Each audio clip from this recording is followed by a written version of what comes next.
प्रधानमंत्री नरेंद्र मोदी आज तीसरी बार लगातार प्रधानमंत्री पद की शपथ लेंगे। उनके साथ ही उनके मंत्रिमंडल के सदस्य भी शपथ लेंगे।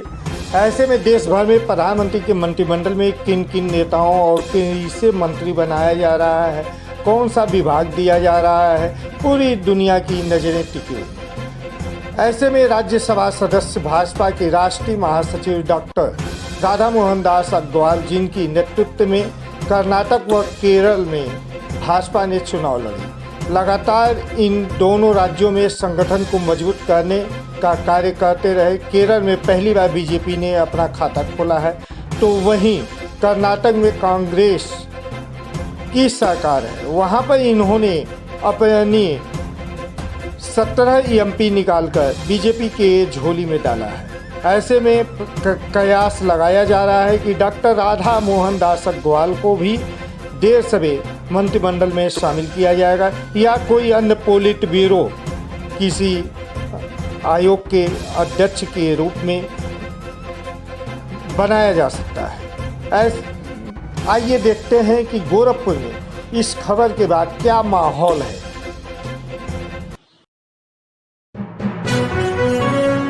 आप देख रहे हैं यूनिवर्सल न्यूज टुडे। राष्ट्रवाद चौहान जी,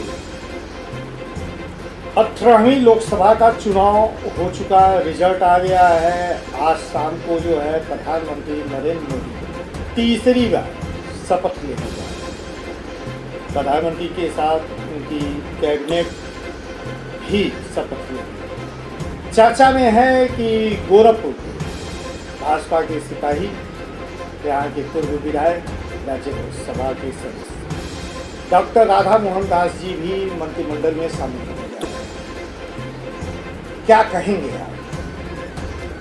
पहले तो आपको, आपके चैनल को बहुत बहुत धन्यवाद।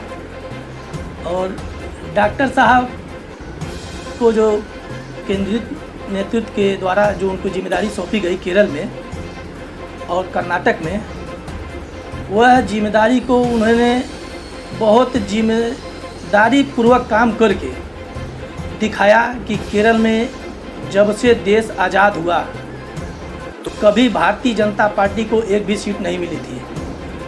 हमारे माननीय डॉक्टर राधा मोहन दास अग्रवाल जी के नेतृत्व में, उनके संगठन ने, उनके द्वारा चलाए गए अभियान ने एक सीट हमको, हमारे पार्टी को दिया।